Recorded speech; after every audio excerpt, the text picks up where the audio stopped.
Hey crew, it's Pitt, and I'm back with some more Esoterica. Today we are diving back into the works of Mrs. Helena Blavatsky. This is the secret doctrine we are reading aloud and discussing as we go along the various points that are brought to light by the text. It is not the format for everyone, but people find value in it, so you are more than welcome to tag along as we continue our exploration. Before we begin, however, if you are unfamiliar with me, any of my unconventional beliefs, or if at any point in time I lose you in the terminology, there will be several playlists linked in the corner above, in the box down below, along with the original source material, so that you can get a better understanding of who I am and why I say the things that I do. Of particular note, today is almost certainly going to be the Unconventional Bible Study, 161 videos where we talk about the inaccuracy of the Bible. With that being said, let us dive in and continue our exploration with Edens, serpents, and dragons. Whence the idea and the true meaning of the term Eden? Christians will maintain that the Garden of Eden is the holy paradise, the place desecrated by the sin of Adam and Eve. The occultist will deny this dead-letter interpretation and show the reverse. One need not believe and see in the Bible divine revelation in order to say that this ancient book, if read esoterically, is based upon the same universal traditions. What Eden was is partially shown in Isis Unveiled. We have done the entirety of Isis Unveiled. It is part of this Esoterica playlist. It was said that the Garden of Eden as a locality is no myth at all. It belongs to those landmarks of history which occasionally disclose to the student that the Bible is not all mere allegory. Eden, or the Hebrew Gan Eden, meaning the park or the Garden of Eden, is an archaic name of the country watered by the Euphrates and its many branches, from Asia and Armenia to the Erythraean Sea. A Wilder says that Gandonias is a name of Babylonia. In the Chaldean Book of Numbers, the location is designated in numerals, and in the cipher Rosicrucian manuscript left by Count Saint-Germain, it is fully described. In the Assyrian tablets, it is rendered Gandonias. Behold, says the Elohim of Genesis, the man has become as one of us. The Elohim may be accepted in one sense for gods or powers, and in another for Alim, or priests.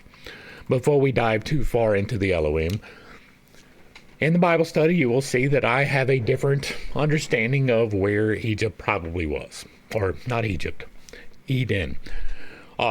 I believe that it was probably beyond the mountain ranges and into India, right? I believe that before we did any of this, and I described why, right? I believe that those mountain ranges were formed during the 12,000 year ago hot cycle.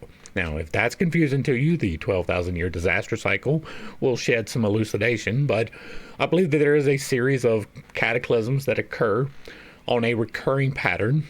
There is a 12,000 year event, and then 6,000 years later there is an opposite event. One is fire and one is flood. It is recorded in many different books. I believe that the expulsion from Eden was probably 12,000 years ago, and it was probably the hot event. Now, the part of the hot event is a gigantic flaming sword of lightning that is going to reshape the topography of the planet, and if that happens, right, this is not like a lightning bolt, but like lightning the size of cities, several miles wide. A lot of concentrated energy and heat, and it distorts the earth. It is so magnetic. There are many reasons for believing that. That, to me, would have been the flaming sword expelling these people from Eden. Now, it just so happened that they were moving, right? They weren't literally picked up by the angels and thrown out. There was no being standing there. There could have been. This is my speculation.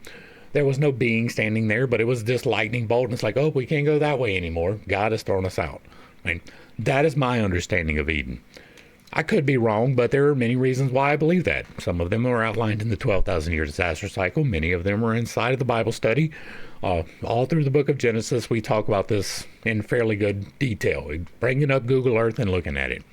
And so, for me, Eden is not symbolical, right? It can be. You can read it that way. I don't hold Genesis to be an authority in much at all. And so it is entirely possible that it is a twisted story of enlightenment that has come down. I don't necessarily believe that. If you go back and read through Genesis, it's not as esoteric as Miss Blavatsky would like it to be. I think that's clear enough for that. Now, these Elohim, these other beings, I believe that there are entities. There are entities aligned for the good. There are entities aligned for the bad. Right? The betterment of humankind, the detriment of humankind. Not necessarily good and evil.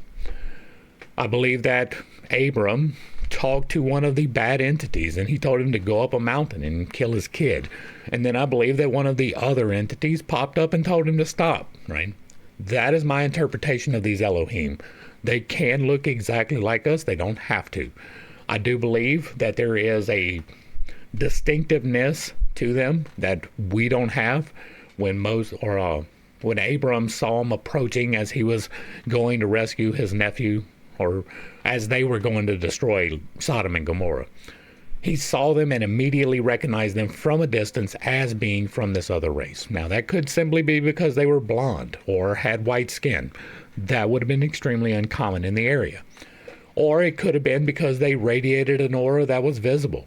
All of that is pure speculation. But I do believe that these beings do exist, whether they still exist in the same form, whether they were purely ethereal. I don't believe that they are divine. I believe that they are a created being in the same way that we are.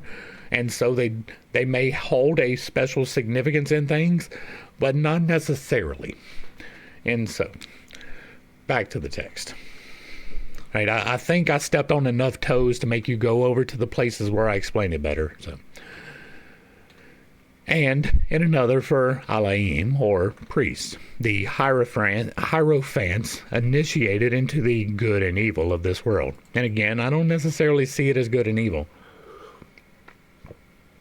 Right, there is for the betterment of humankind, and there is for the detriment of humankind. But all of those are only allowed by the express will of God, right? You have free will by the express will of God. You have the ability to do things that are considered evil. Those are bottlenecks to me, right? There are chances to overcome, and if you choose not to take the chance to overcome and instead choose to succumb, that is a choice that you're making. It's not necessarily evil. It's just you're not making the best choices. There are some things that are objectively evil, right? Murder, objectively evil. Mass destruction, objectively evil. Destroying another person's things, right? Possessions, inherently evil. There is no reason for you to destroy another person's things ever. Taking other people's things. Again, those are pretty close to inherently, right? Now, if you're hungry and you take some food to eat right now, that's not evil. But if you take a bundle of food to eat later, might be, right? These are subjective things. These are on the iffy side. Some things are pretty clear, though, right? You're not allowed to take somebody against their will and force yourself upon them, or to dismember them, or to eliminate them. None of those things are acceptable. All of those things are inherently evil. You are meant, in every single instance of temptation to perform an evil act, you are meant to overcome that. Every single time, for every single person. You are not meant to succumb. But you got free will, and so you can. You can choose to do things that are not aligned for your betterment. That is a thing that you are allowed to do. And so, much like I don't believe that the snake and the temptation of the tree of the knowledge of good and evil could have been a sin, because God made the tree, put it next to these people, did not give them the capacity to understand that not following the rules was a bad thing.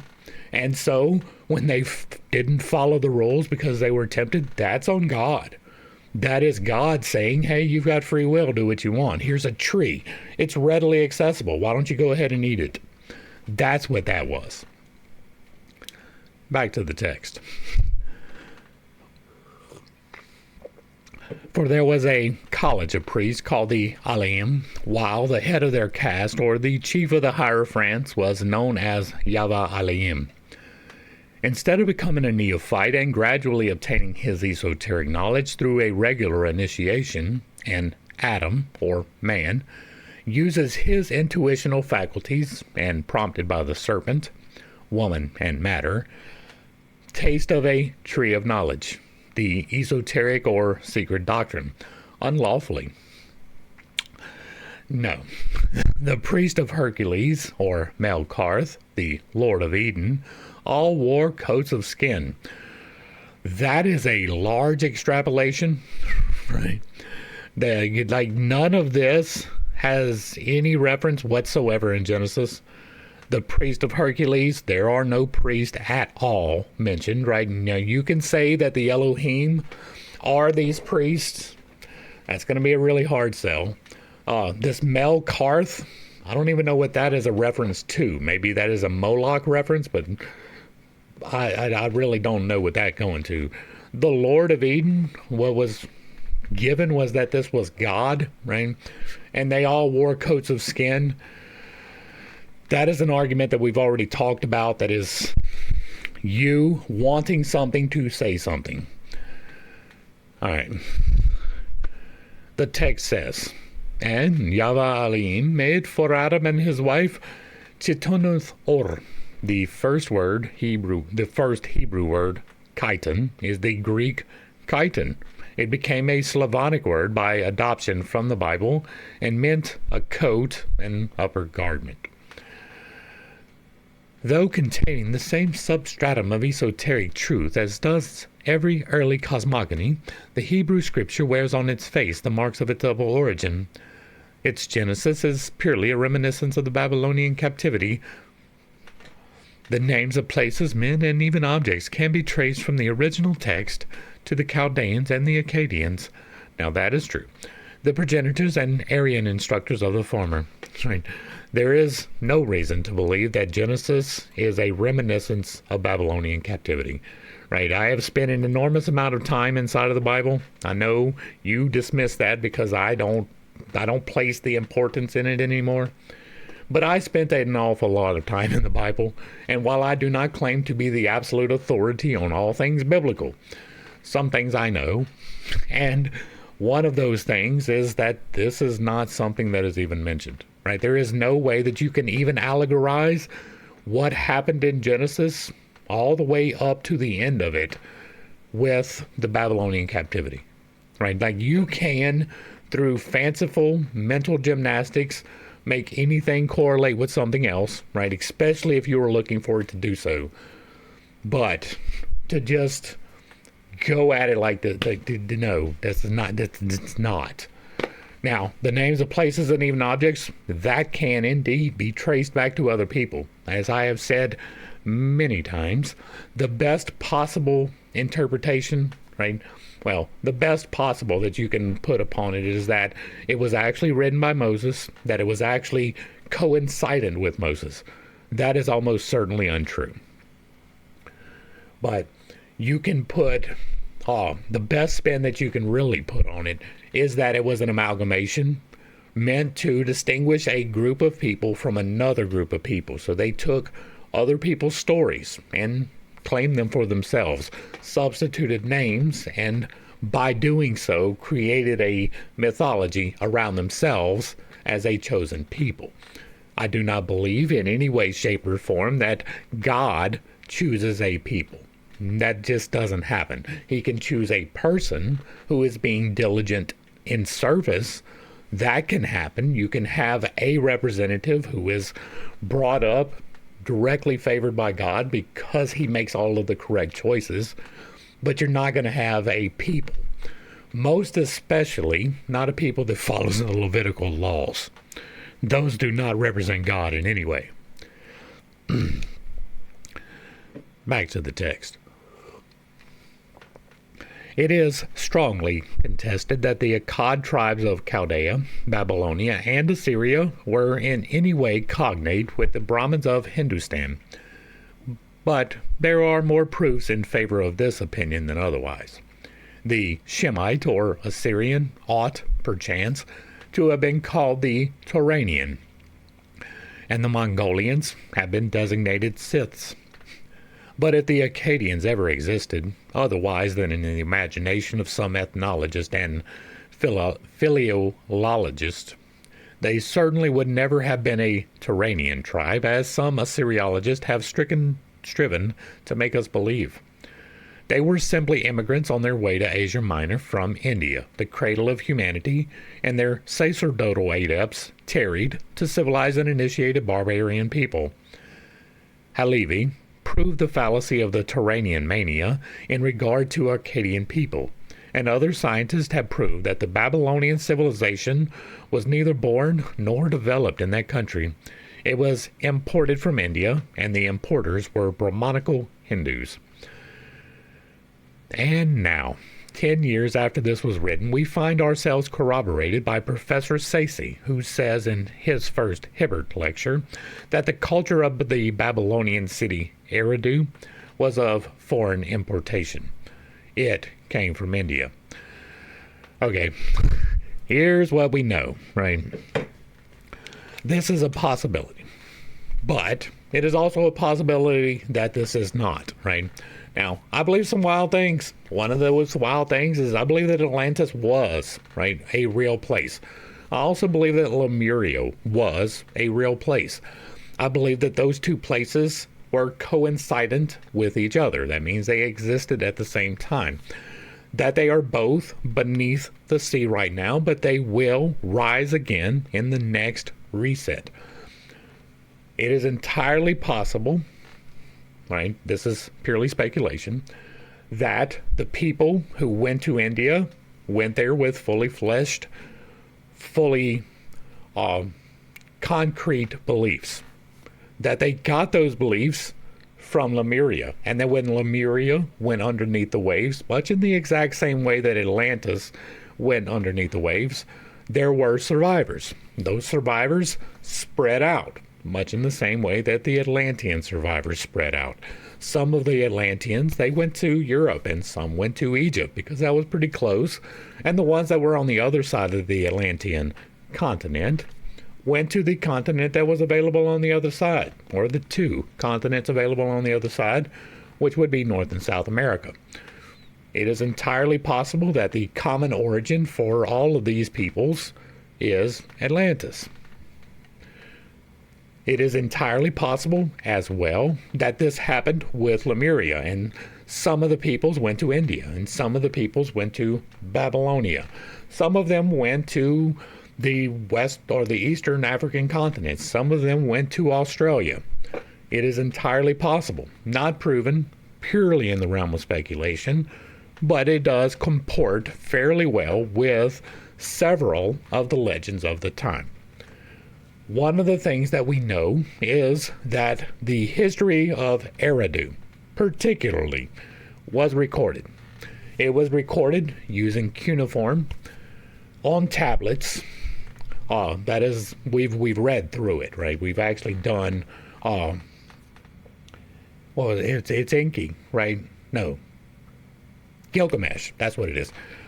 We did the Gilgamesh, and we read through all of it, and it was written in a language that is completely separate from India. Like, that's the main point here, is it is entirely possible that they had a common beginning, that these two people spread from the same common source, but it doesn't mean that the source was India.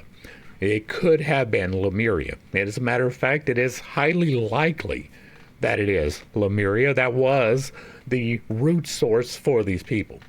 It does not have to be that they came from India, but rather that these people went to India from this part of the continent, and these people went to Babylonia from this part of the continent, and these people went to Ethiopia from this part of the continent.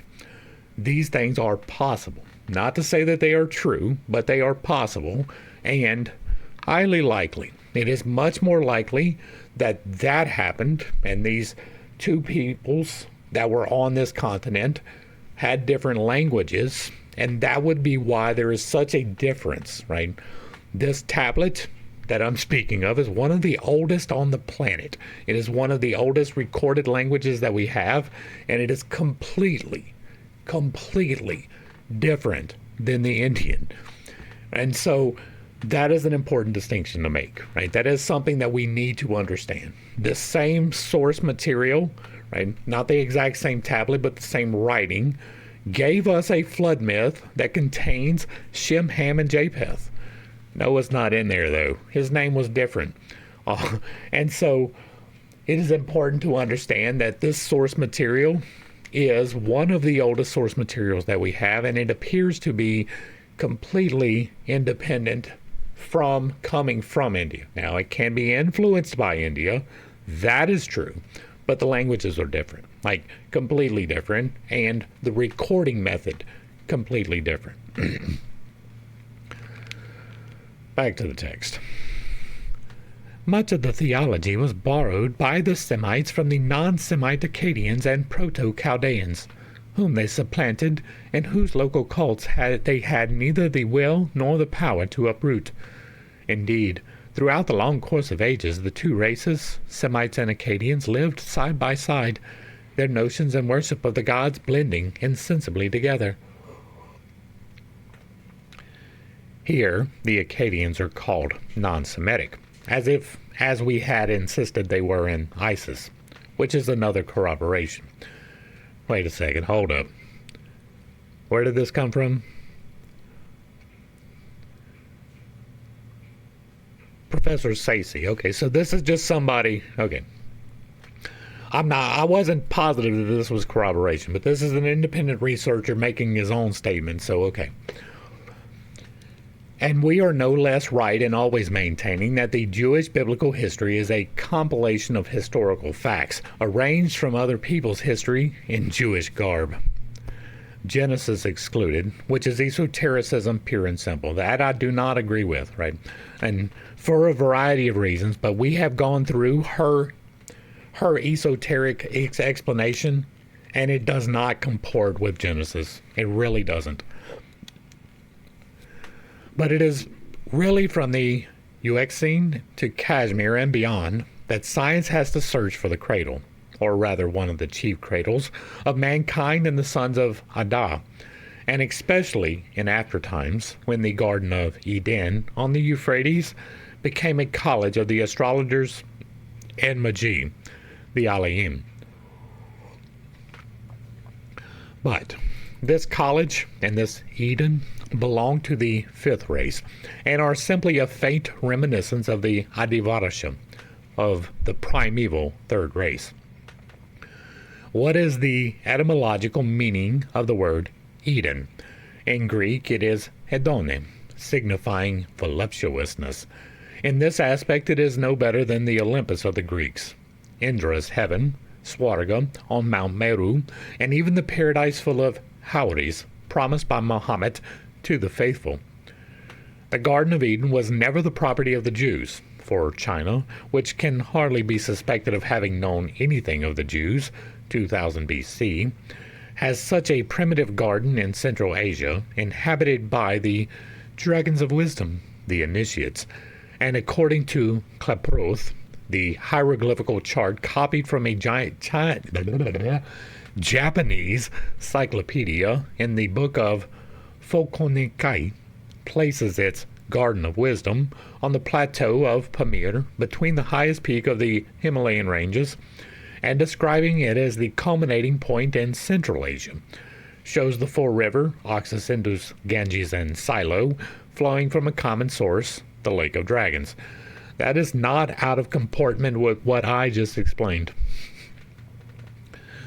But this is not the genetic Eden, nor is it the Kabbalistic Garden of Eden. For the former, Eden Ilah, means in one sense wisdom, a state like that of nirvana, a paradise of bliss. Let's hit that real quick, because here's the thing about the Eden, right?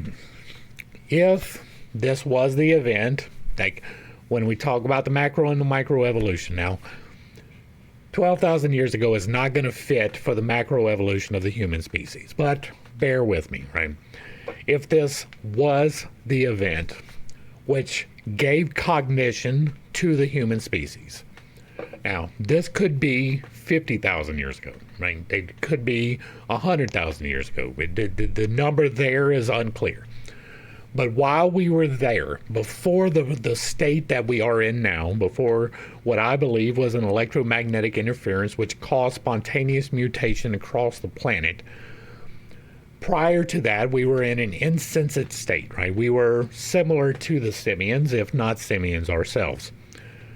As such, we had no concept of good and evil. We lived in a state of bliss. You lived purely on instinct, right? That would be bliss. That would be the unknowing.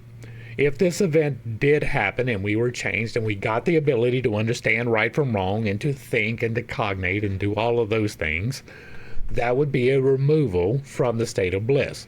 You're no longer just wandering around with the seasons, picking fruit and eating to your fill. Now you have to go and search for food. Now you have to go and plan for the future. You have to plant your crops. Now you have toil. That is a removal from the state of bliss, and it does not have to do anything with nirvana. It is entirely possible that it is an esoteric thing, but for the most part it does not appear to be, right? The awakening process is not even remotely close to the things that I know are real. Then the things that are described are fanciful, but that doesn't make them true. And many of the things, while corroborated in other places, were stolen from those other places. And so using Genesis as an authority on pretty much anything is probably not the best idea. But this false equivocation of paradise to nirvana, that is something that you are wanting to read into this. It is not something that is evident from the text in any way, shape, or form, even from somebody with a somewhat grasp on the concepts. You have to be looking for it and force it into it to make that fit. And I just do not agree with doing that. Right? I will explain my position and why I hold it, but I'm not going to say this says the thing that I wanted to say simply because I wanted to say it, which is what she is doing here. Back to the text. While in another sense it refers to the intellectual man himself, the container of the Eden in which grows the tree of knowledge of good and evil, man being the knower thereof. Now, that is as close to Esoterica as it gets, but that is not the way that it is portrayed, right? It can represent you working on you. You have knowledge, you are seeking more knowledge, you are climbing the tree of knowledge, you are separating good from evil. All of those things can be true. Does not make the story true. Back to the text. Renan and Bartholomew St. Hilaire, basing themselves on the most solid inductions, think it is impossible to doubt any longer, and both place the cradle of humanity on the region of the Timaeus. Finally, the Asiatic Journal, footnote, Journal Asiatic, concludes that all the traditions of the human race gathering its primitive families at the region of their birthplace show them, to us, grouped around the countries where Jewish tradition places the Garden of Eden, where the Aryans, Zoroastrians, established their Aryana Vego, or the Meru. They are hemmed in the north by the countries which join the lake Aral, and to the south by Baltistan, or Little Tibet. Everything concurs in proving that there was the abode of that primitive humanity to which we have to be traced. And again, I do believe that this was a source, right? I believe that there were several sources. I don't believe that there was a single ark. I believe that the flood happened, and even that humanity was guided to survive. One, Zarathustra, not Zarathustra. Upanishad? No. The one that Genesis stole from. I cannot recall the name right now. Shem, Ham, and Japheth's real father, right? I do believe that he was led to build the ark that he built, right? That was what that story was. The Hopi here in North America have a different story from the same time period, right? They were living on top of the earth, and then they were guided into the earth, and the earth became their ark. They were saved from the flood by this process. They were guided there by the Kachina, right? One of these entities. That's just a different name for the angels, demons, or aliens. And so this story, the flood, is existent everywhere. And everywhere, they record themselves as being the ones that survived it. So I don't believe that there was simply just one survivor. I believe that there were many survivors. This could be the Atlantis fall, and they were led to the American Southwest, or they were led to Peru, or wherever they happened to go. Now, I leaned a little bit more towards Peru and that area being populated by the fall of Lemuria, right? Easter Island was probably attached to the Lemurian continent, not the Atlantean one, for the reason that one is in the Pacific and one is in the Atlantic. I know there are a lot of people that think Atlantis was Easter Island. That does not make any sense whatsoever with the one recorded reference that we have, which we have done. The Ancient Lore playlist has Timaeus from Plato, where we talk about this. And so, again, further references are provided if you would like more information on all of that. Let's get back to the text. That primitive humanity was in its fifth race when the four-mouthed dragon, the lake, of which very few traces are now left, was the abode of the sons of wisdom, the first mind-born sons of the third race. Yet it was neither the only one nor the primitive cradle of humanity, though it was a copy of the cradle, verily, of the first thinking divine man. It was the Paradisa, the highland of the first Sanskrit-speaking people, the Hedoni, the country of delight of the Greeks, but it was not the bower of voluptuousness of the Chaldeans, for the latter was only the reminiscence of it, and also because it was not there that the fall of man occurred after the separation. The Eden of the Jews was copied from the Chaldean copy. That the fall of man into generation occurred during the earliest portion of what science calls the Mesozoic times, or the age of the reptiles, is evidenced by the Bible phraseology concerning the serpent, the nature of which is explained in the Zohar. The question is not whether Eve's incident with the tempting reptile is allegorical or textual, for no one can doubt that it is the former, but to show the antiquity of this symbolism on the very face of it, and that it was not only a Jewish but a universal idea. Now, we find in the Zohar a very strange assertion, one that is calculated to provoke the reader to merry laughter by its ludicrous absurdity. It tells us that the serpent, which was used by Shamael, the supposed Satan, to seduce Eve, was a kind of flying camel. A flying camel is indeed too much for the most liberal-minded FRS. Nevertheless, the Zohar, which can hardly be expected to use the language of a Cuvier, was right in its description. Footnote. See Moses Maimonides, More Nevokim. Was right in its description, for we find it called in the old Zoroastrian manuscript Ashkmog, which in the Avesta is represented as having lost after the fall its nature and its name, and is described as a huge serpent with a camel's neck. A camel's neck, huh? So, long and sinuous. The snake was described as long and sinuous. The hump's not in the neck, so it's not describing the hump. Like, it's literally saying that it's big. Like, I don't understand the reference being the other reference here, right? This is not the same. This is not a flying camel, right? A serpent. How is that a flying camel? Like, This again seems to be you are trying to read into something which is not, right? Eve, the serpent was a flying camel. Like, that is wild to me. That is just wild. There are no winged serpents, nor veritable dragons, asserts Salverti. Footnote 2, Science Occult. Grasshoppers are called by the Greeks winged serpents, and this metaphor may have created several narratives on the existence of winged serpents. Now, here's the thing. Once upon a time, there were winged serpents.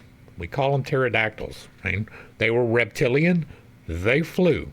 That is a thing that actually happened.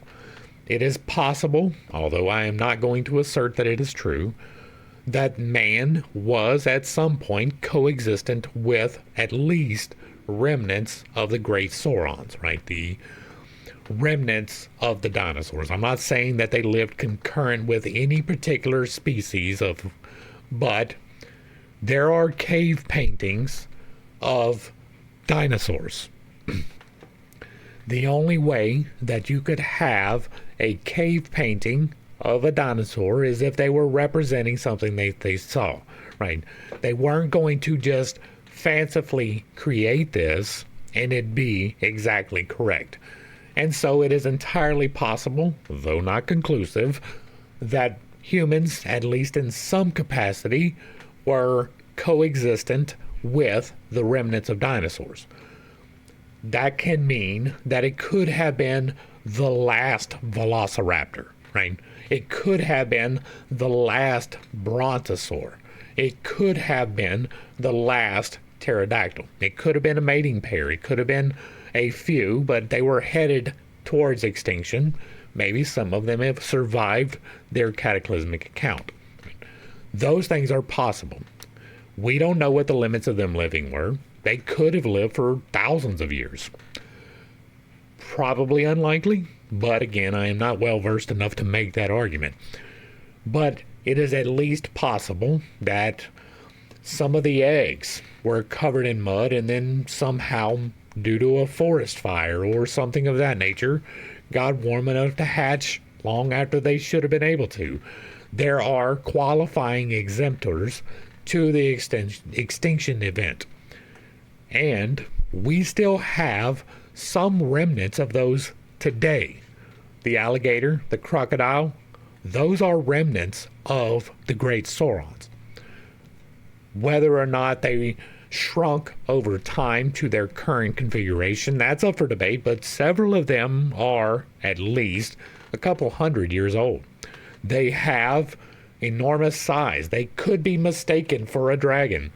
There are many reasons why there could have been things that are called dragons. They could have been wiped out. It is entirely possible, although not probable, that there was a flame-breathing dragon. That is possible. Now, just because it doesn't exist now doesn't mean anything.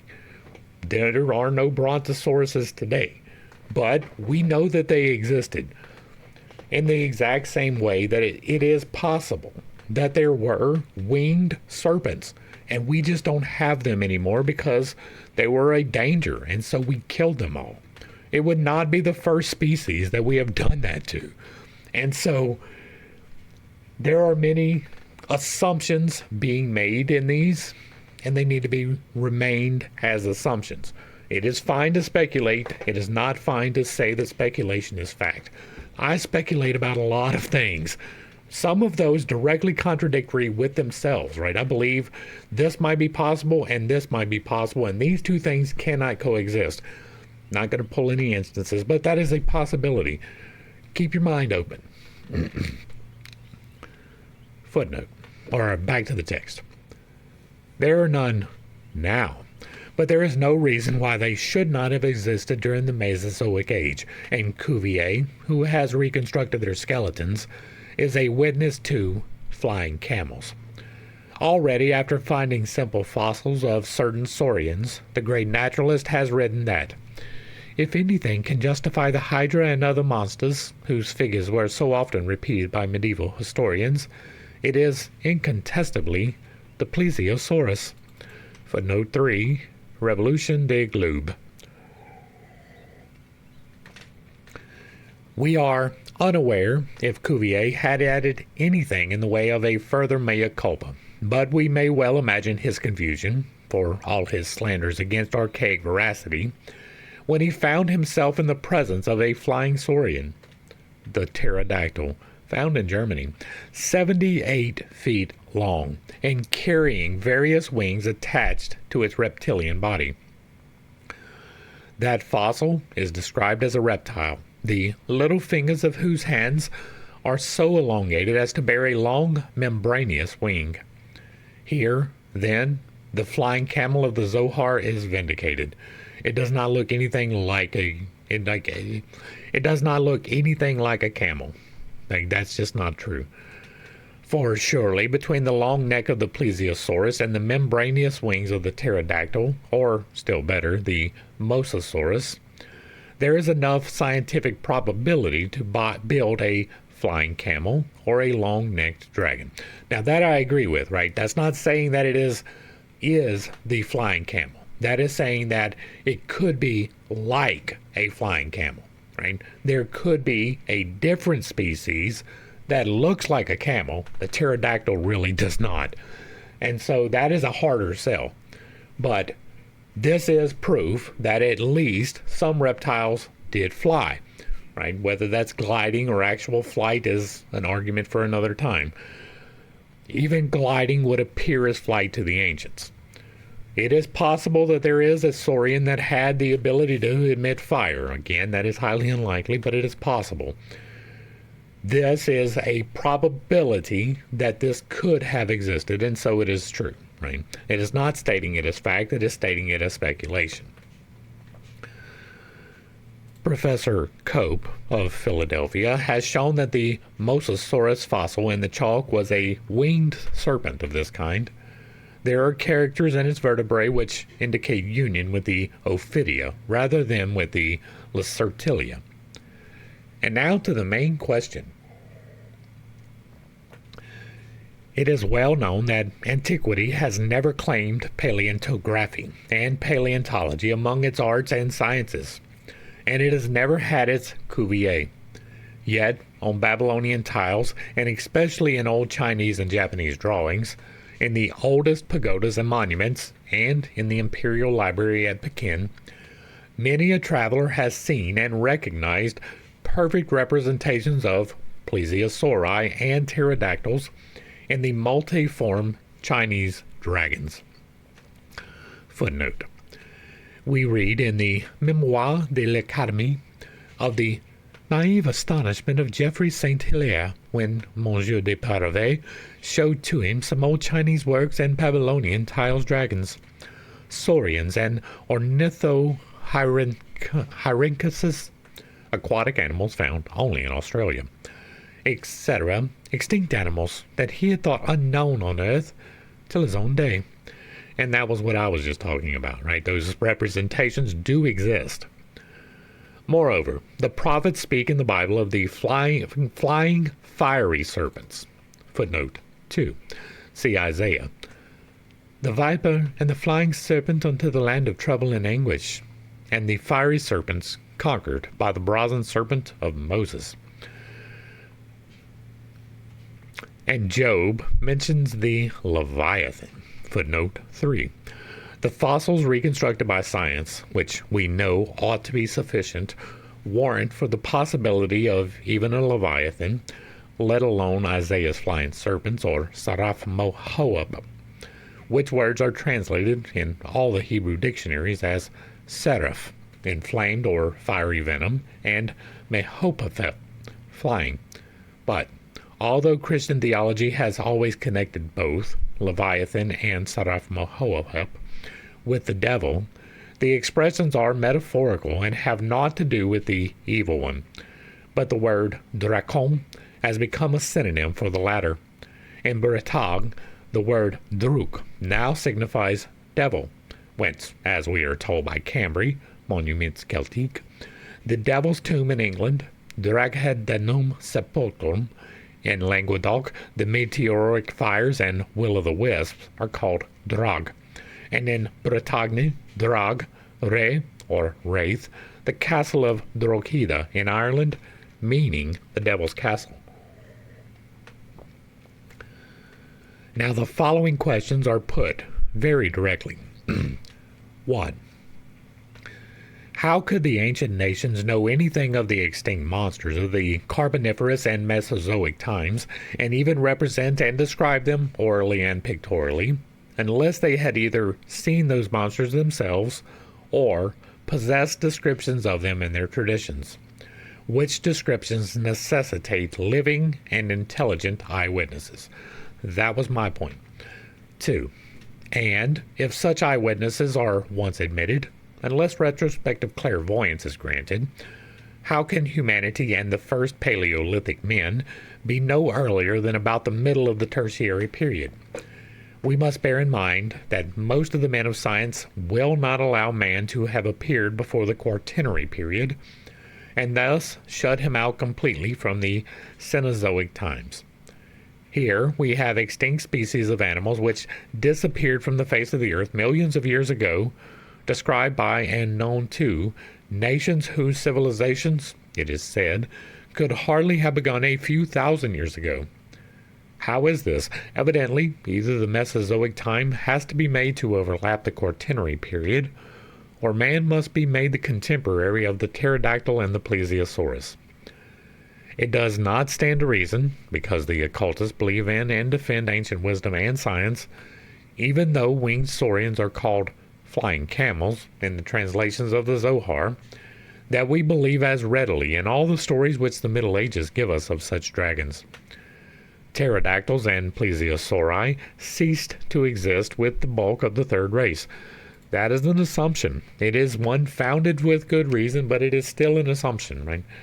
Lack of evidence is not evidence of lack, and while there was an enormous cataclysmic event which caused most of the dinosaurs to pass, that does not mean that there were not survivors, even in enclaves, and the degradation could take a very long time, right? If you have a pod of brontosaur or plesiosaur of 100, right, they will eventually go extinct. There's not enough genetic diversity to sustain, but it's going to take a while.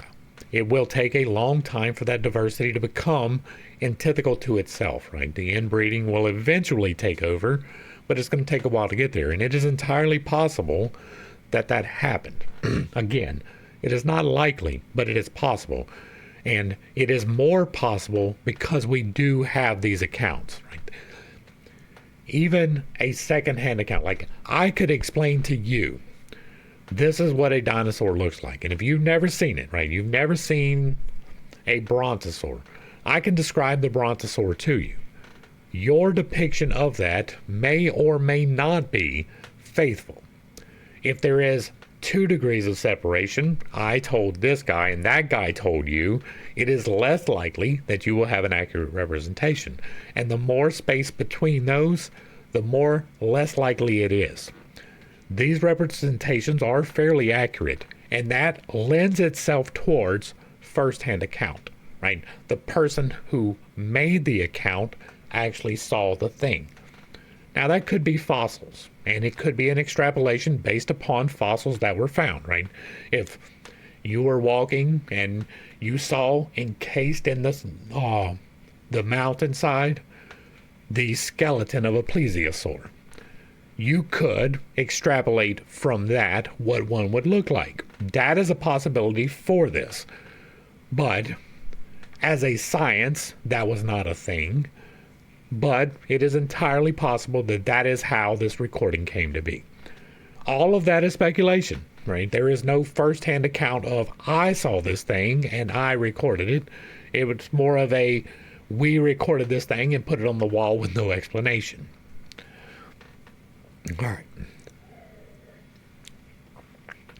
When, therefore, we are gravely asked by Roman Catholic writers to credit Christopher Scherer's and Father Kircher's cock and bull stories of their having seen with their own eyes living fiery and flying dragons, respectively in 1619 and 1669, we may be allowed to regard their assertions as either dreams or fibs.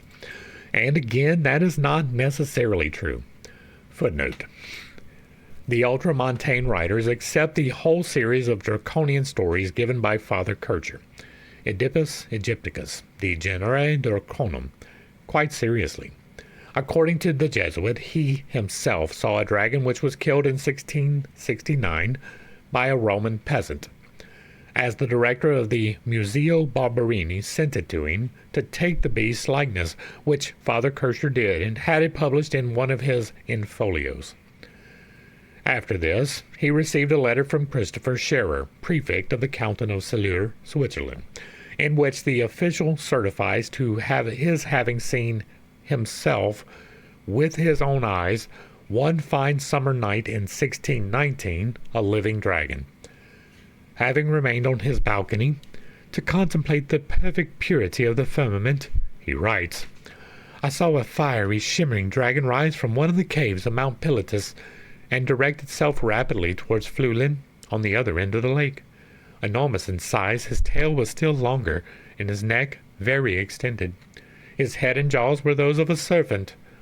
In flying, he emitted on his way numerous sparks. I thought at first I was seeing a meteor, but soon, looking more attentively, I was convinced by his flight and the conformation of his body that I saw a veritable dragon. I am happy to be thus able to enlighten your reverence upon the very real existence of those animals. In dreams, the writer ought to have added, of long past ages. And see, this is an extrapolation, right? You do not know that he did not see, right? It is entirely possible that these remnants exist. We are still discovering species today, right? And not just in the wild, remote places of the Amazon and the Congo. Like, literally in the southeast Louisiana, we find new stuff, right? There are new species being discovered all over the place, all the time. Some of those have been around for a while. Now, it is entirely possible that some of them are newly emergent. We do not have any evidence for any new emergence, but it is possible.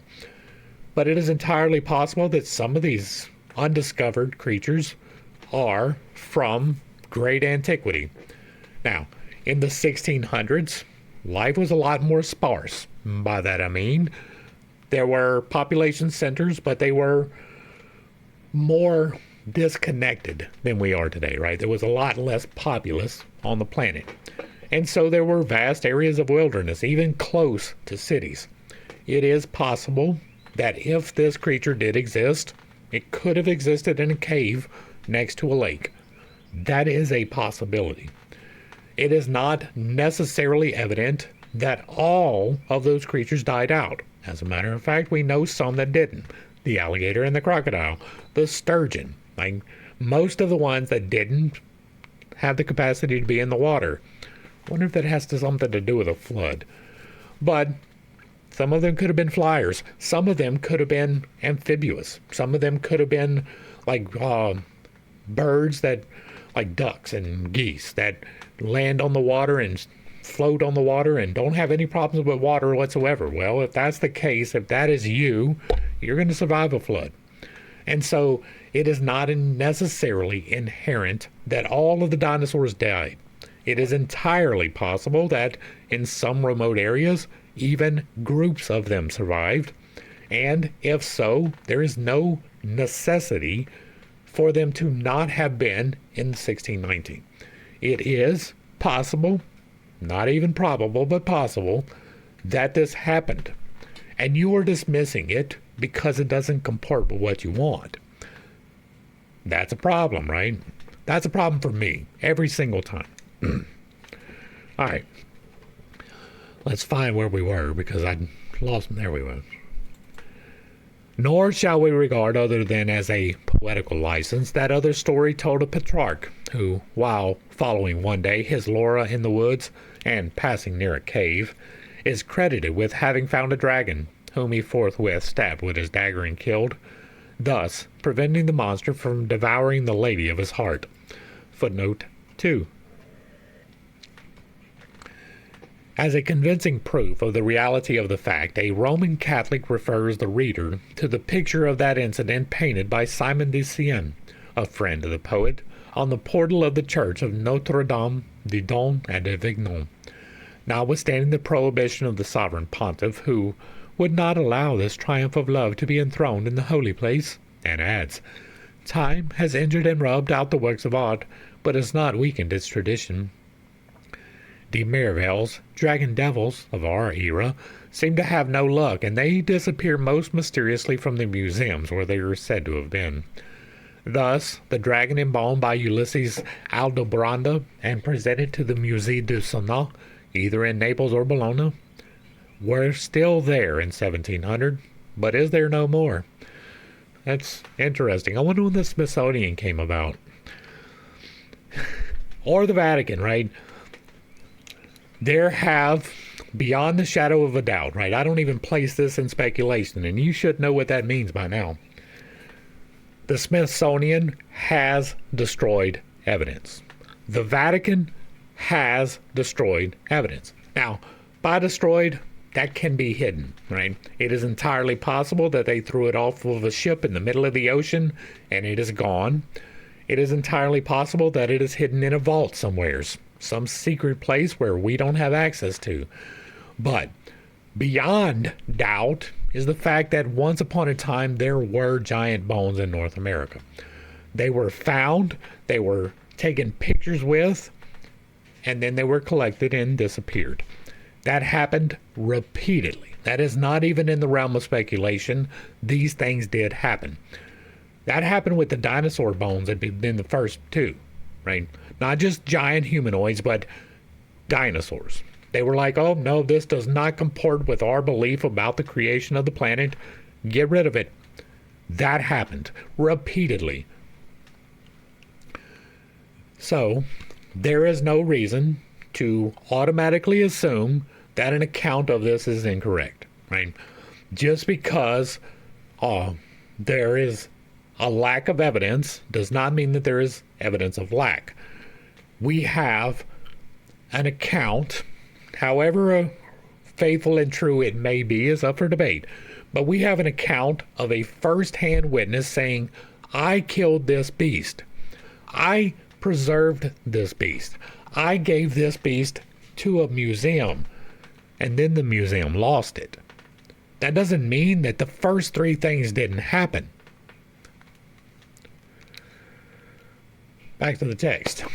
We would willingly believe the story had Petrarch lived in the days of Atlantis, when such antediluvian monsters may still have existed. We have antediluvian monsters today. See these assumptions and the problems they play? We deny their existence in our present era. Now, I do too. I do not say that there are concurrent now.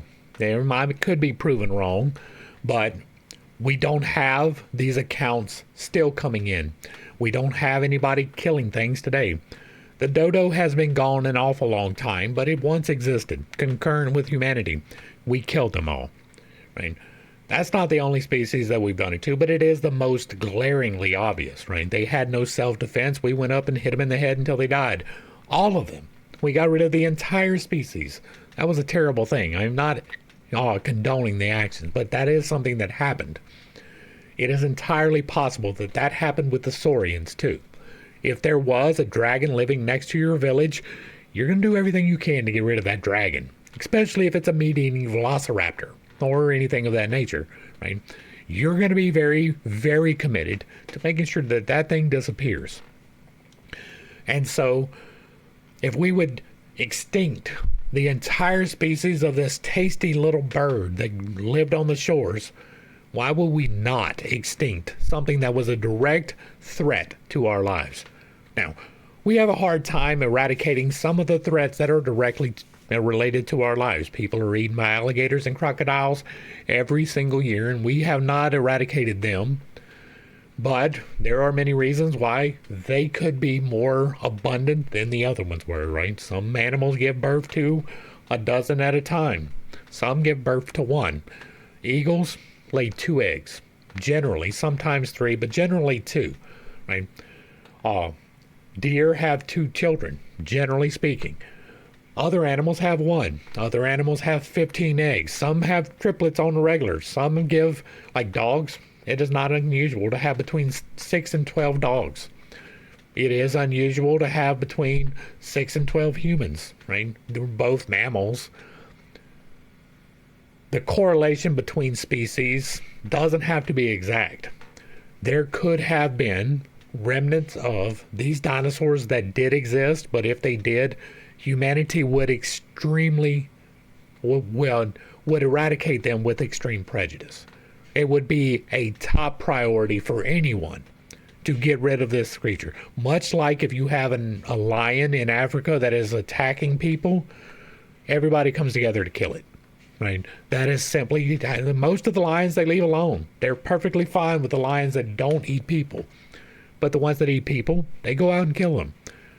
If there is this creature that is indiscriminate and kills people because it is huge and can take them out in one bite, that's something that you're going to kill. With extreme prejudice, you're going to kill all of the eggs if you can. Right? That is how they got rid of them. I believe, right, that this could be. Not necessarily that it had to be, but that it could be. And there are many reasons to believe that. So I do not deny their existence in our present era, like in her present era. I do in ours simply because there is no reason to believe anymore. But that does not mean that then, only a couple of 100 years ago, that it could have been possible. The sea serpent is one thing, the dragon quite another. The former is denied by the majority because it exists and lives in the very depths of the ocean, is very scarce, and rises to the surface only when compelled, perhaps by hunger. Thus, keeping invisible, it may exist and still be denied.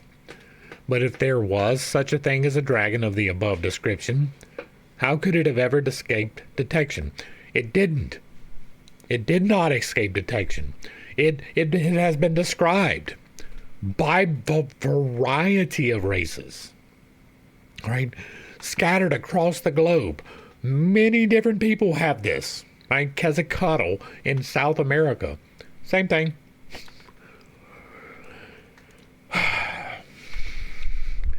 It is a creature contemporary with the earliest fifth race and exists no more. The reader may inquire why we speak of dragons at all. We answer, firstly, because the knowledge of such animals is a proof of the enormous antiquity of the human race. And secondly, to show the difference between the zoological real meaning of the words dragon, naga, and serpent, and the metaphorical one, when used symbolically. The profane reader, who knows nothing of the mystery language, is likely, whenever he finds one of these words mentioned, to accept it literally, hence the quid pro quos and unjust accusations. A couple of instances will suffice. Said en serpent? Aye, but what was the nature of the serpent? Mystics intuitionally see in the serpent of Genesis an animal emblem, and a high spiritual essence. A cosmic force, super intelligent, a great fallen light, a spirit sidereal, aerial, and tellurian at the same time, whose influence circumambulates the globe, qui circulambulit terram, as a Christian fanatic of the dead letter, de Mirville, has it, and which only manifested itself under the physical emblem which was most convenient, with respect to its moral and intellectual coils, an example under the Ophidian form. But what will Christians make of the brazen serpent, the divine healer, if the serpent is to be regarded as the emblem of cunning and evil? That is a damn fine question, and if you are unaware of what this is, the Jews worshipped a snake on a stick. That is a real thing. Right? They were wandering through, well, they weren't wandering through the desert. They were being guided through the desert by the Midianites, and they came across a place with a lot of snakes, and people were dying from the snakes, and Moses said, you know what, let's do this. He wrapped a brazen serpent around a stick, and he raised it up in the air, and he said, if you look at this stick, you'll be healed. And they were. And so they kept that stick with that snake on it right next to the Holy of Holies all the way up to Ezra. It's funny, isn't it? They're all there, thou shalt have no graven images, but right next to the Holy of Holies, in which there are graven images, they had another graven image on a stick, a snake on a stick, and they worshipped it. They brought it sacrifice. That is recorded in the Bible. Back to the text. The evil one itself. How can the line of demarcation ever be settled when it is traced arbitrarily in a sectarian theological spirit? 4. If the followers of the Roman Church are taught that Mercury and Asclepius, or Asclepios, who are in truth one, are devils and sons of devils, and the wand and serpent of the latter were the devil's wand, how about the brazen serpent of Moses? Every scholar knows that both the heathen wand and the Jewish serpent are one and the same, namely the caduceus of Mercury, son of Apollo Python. That is close, but not quite correct. The caduceus has two snakes, opposite directions. Right? One entwines this way and one entwines this way, and they face opposite of each other. One's head goes this way, the other one's head goes that way. What was there for Moses was a single snake wrapped around the stick.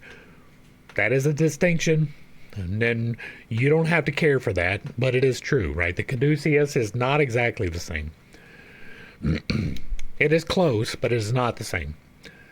And again, we also have to bear in mind that Genesis, Exodus, Leviticus, Numbers, and Deuteronomy were almost certainly not written by Moses. They were written probably around the time of Ezra, and that may have been them just justifying why this stick was here, that Moses raised it up while they were being led through the desert by Midian. Back to the text. It is easy to comprehend why the Jews adopted the Ophidian shape for their seducer. With them, it was purely physiological and phallic, and no amount of caustical reasoning on the part of the Roman Catholic Church can give it another meaning. Once that the mystery language is well studied, and that the Hebrew scrolls are read numerically. The occultists know that the serpent, the naga, and the dragon each have a septenary meaning. That the sun, for instance, was the astronomical and cosmic emblem of the two contrasted lights, and the two serpents of the Gnostics, the good and the evil one. They also know that, when generalized, the conclusions of both science and theology present the two most ridiculous extremes. 4. When the former tells us that it is sufficient to trace the legends of the serpents to their primal source, the astrological legend, and to meditate seriously on the sun, conqueror of Python, and the celestial virgin in the zodiac, forcing back the devouring dragon. If we would have the key of all the subsequent religious dogmas, and it is easy to perceive that, instead of generalizing, the author simply has his eye on Christian religion and revelation. We call this one extreme. The other we see in this. When, repeating the famous decision of the Council of Trent, theology seeks to convince the masses that, from the fall of man until the hour of his baptism, the devil has full power over him and possesses him by right, to this occult philosophy answers, prove first the existence of the devil as an entity, and then we may believe in such congenital possession. A very small amount of observation and knowledge of human nature may be sufficient to prove the fallacy of this theological dogma.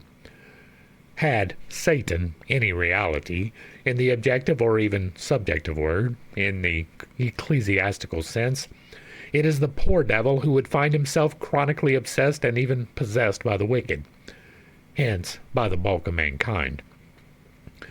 It is humanity itself, and especially the clergy, headed by the haughty, unscrupulous, and intolerant Roman Church, which have begotten, given birth to, and reared in love the evil one. But this is a digression.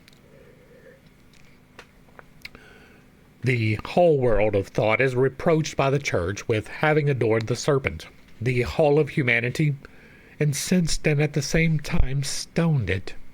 The Zendavesta speaks of it as the kings and Vedas do, as the Edda and the Bible. Everywhere, the sacred serpent, the Naga, and its shrine and its priest. In Rome, it is the Vestal who prepares its meal with the same care she bestows it on the sacred fire.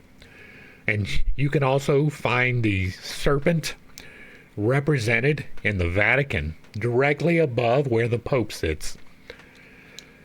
In Greece, Asclepius cannot cure without its assistance and delegates to it his powers. Everyone has heard of the famous Roman embassy set by the Senate to the god of medicine and its return with the not less famous serpent, which proceeded of its own will and by itself towards its master's temple on one of the islands of Tiber. Not a bacchanate that did not wind it, the serpent, in her hair, not an augur but questioned it oracularly, not a necromancer whose tomb is free from its presence. The Cainites and the Ophites call it creator, while recognizing, as Schelling did, that the serpent is evil in its substance and its personification.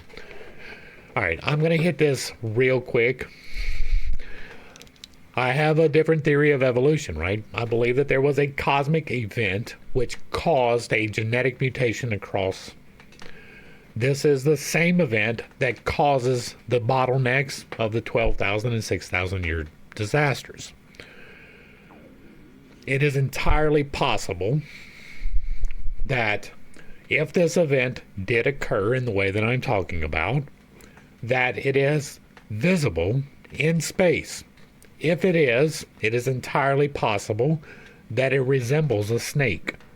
That this, if you've never seen a coronal mass ejection from the sun, what happens is there is electromagnetic arms of force that go out and return, right? Just like a magnet does. It emanates and returns.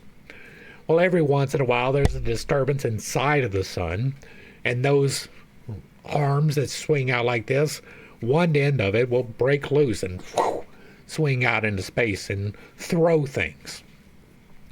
Those things are electromagnetic radiation in part, it is photons in part, but some of it is physical. It can, although we've not seen it, so this is speculation, it can be that when this happens and it throws this stuff out in space, that it looks like a snake. There are many reasons to believe that. That is an explanation for why there would be this snake event, even in the heavens, that caused people to have knowledge, right? Now, my problem with that particular theory is if this did happen, the ones that were affected would not be able to record that. They would not even be able to accurately represent that because before the event they were insensate animals, and after the event they had the capacity for thought. Spontaneous genetic mutations. Right, that is already pushing the boundaries of believability. Right, for it to happen immediately, right, like the magnet happened or the magnetic disturbance happened and I was changed as opposed to my progeny. And so it pushes the bounds to say that we thought that from the beginning. But if this event is recurring and we see the snake pass by and there's great change every time that this great snake in the sky happens, that could be a dragon, right? That could even be the fiery dragon of old, as a matter of fact. Back to the text. Yes, the author is right, and if one would have a complete idea of the prestige which the serpent enjoys to our own day, one ought to study the matter in India and learn all that is believed about and still attributed to the Nagas, cobras, in that country. And then, again, you've already stated in this work that Nagas and cobras are not the same thing. Right? Cobras are a snake. Nagas were snake people. That is a difference. Right? They looked like humans, but they had a tail like a reptile. Right? That was the description given of the Nagas, not cobras. And still attributed to the Nagas, cobras in that country.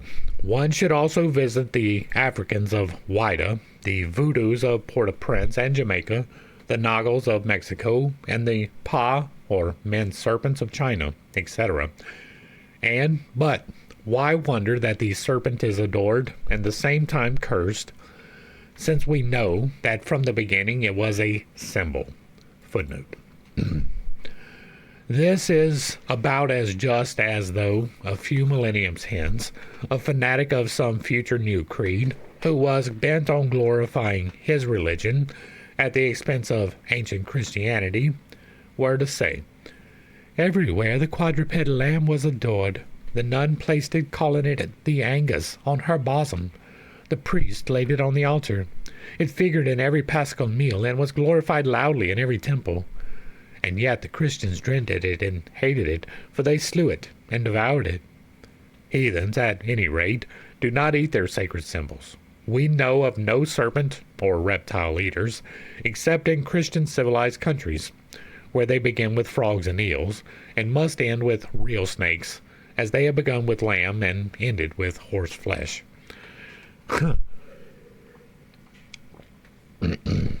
In every ancient language, the word dragon signified what it does now in Chinese. An example, the being who excels in intelligence, and in Greek, drakon, or he who sees and watches.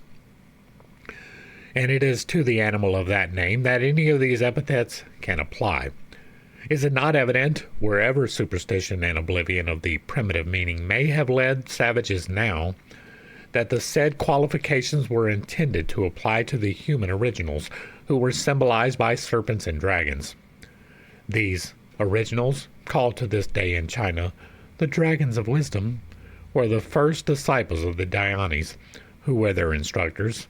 In short, the primitive adepts of the third race, and later of the fourth and fifth races. The name became universal, and no sane man before the Christian era would ever have confounded the man and the symbol.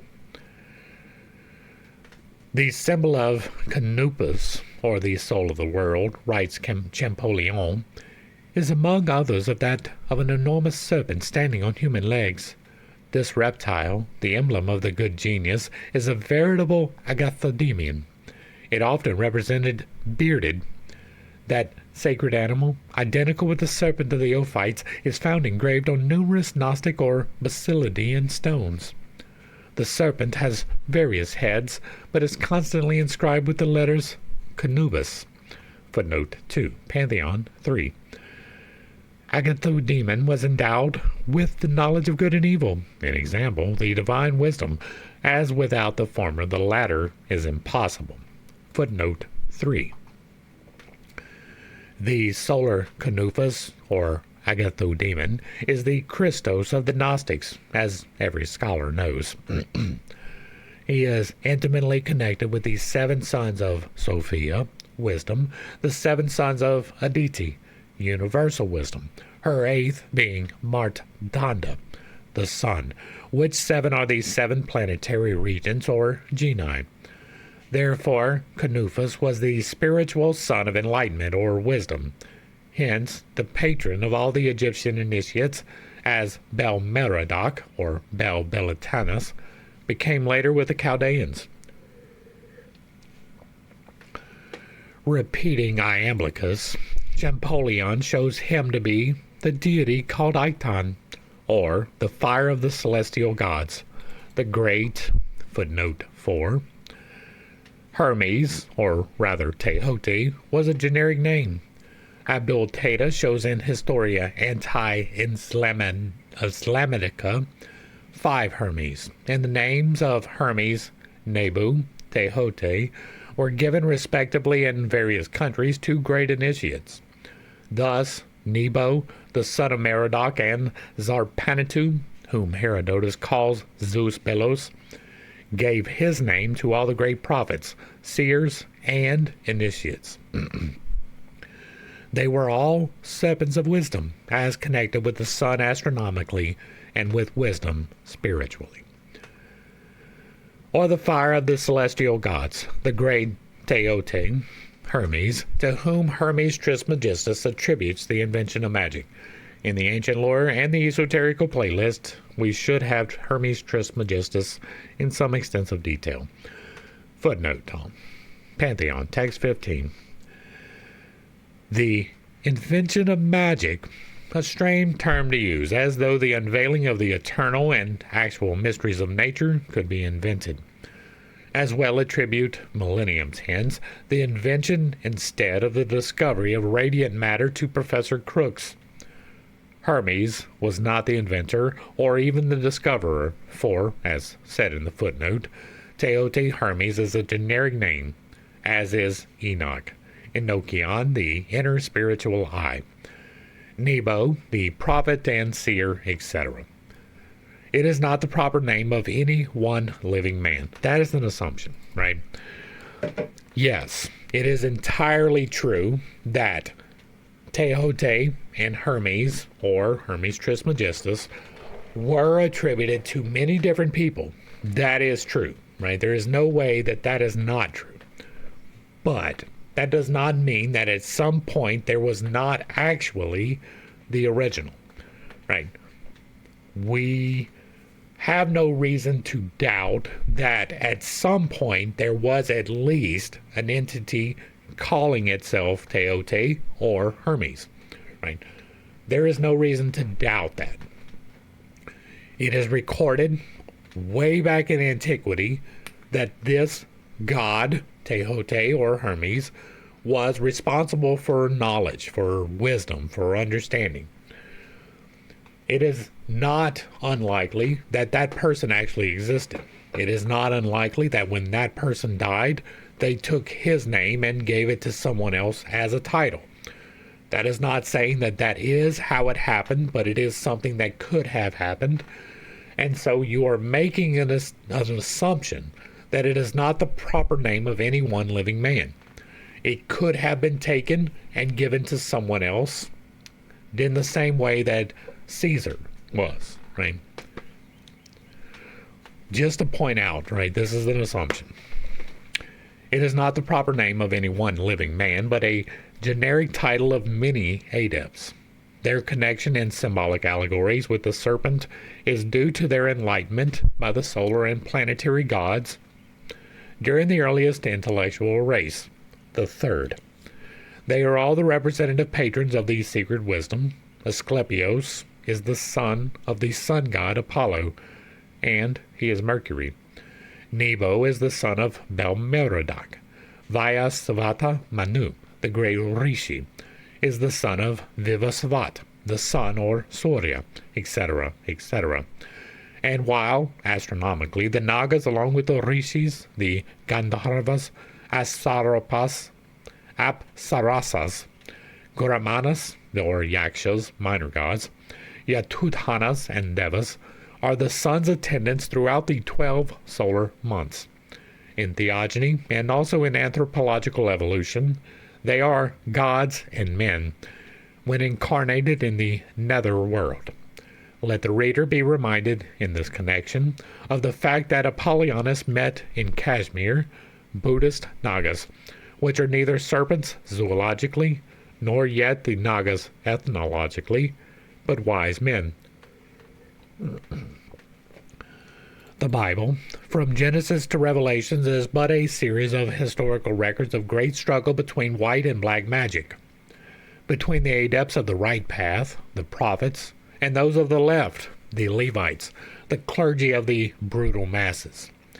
Even the students of occultism, though some of them have more archaic manuscripts and direct teachings to rely upon, find it difficult to draw a line of demarcation between the Sudalas of the right path and those of the left. That's because that is entirely intention. It is the exact same mechanics if you're doing it right. I've got a book coming out on that. The great schism that arose between the sons of the fourth race as soon as the first temples and halls of initiation had been erected under the guidance of the sons of God is allegorized in the sons of Jacob.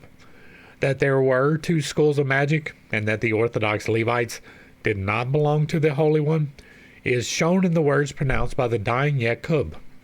And here it may be well to quote a few sentences from Isis Unveiled. The dying Jacob thus describes his sons. Dan, he says, shall be a serpent by the way, an adder in the path that biteth the horse heels, so that his rider shall fall backwards. In example, he will teach candidates black magic. That is an extrapolation. I have waited for thy salvation, O Lord. Right, now. Okay, so this does not intimate black magic, right? It says that Dan will be a hindrance to the enemies of Israel. That is what is being said. It is not saying that he will teach black magic. That is something that you are assuming based upon your preconceived notions, right? It's not what is said in the text. You can make the arguments for the zodiac, right?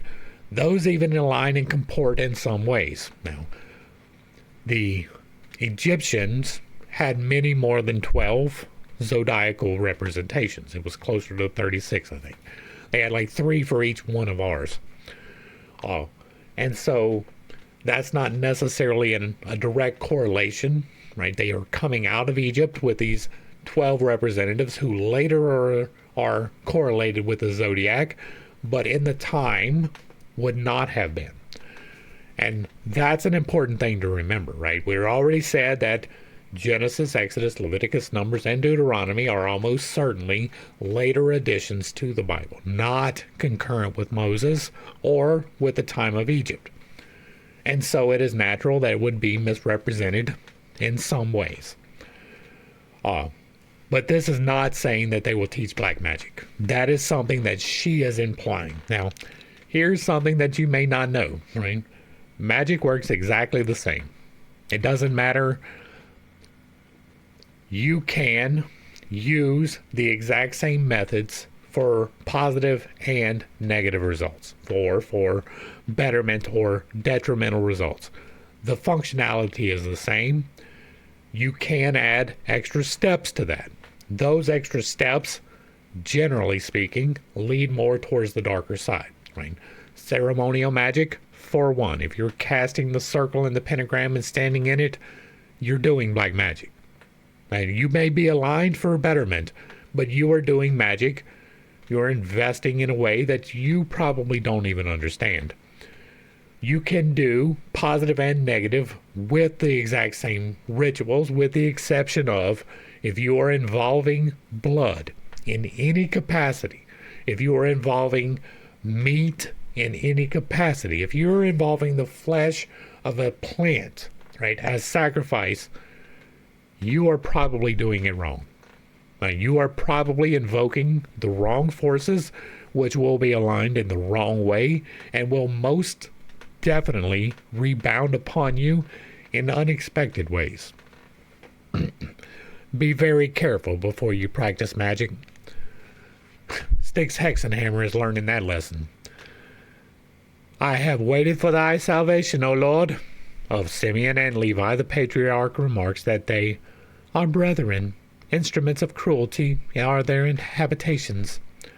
O my soul, come not thou into their secret, unto their assembly. Footnote. Genesis. Now, in the original, the words their secret really are their sod. Footnote 2. Dunlap, in his introduction to Sod, the Mysteries of Adonis, explains the word sod as arcanum, religious mystery, on the authority of Schindler's Pentaglot. The secret of the Lord is with them that fear him, says Psalm 14. This is the mistranslation of the Christians, for it ought to read, Sod Aho, the mysteries of Aho, are for those who fear him. Dunlap, Mysteries of Adonis. El, is terrible in the great sod of the Kadishim, the priest, the holy, the initiated. The Kadishim were very far from holy. Yes.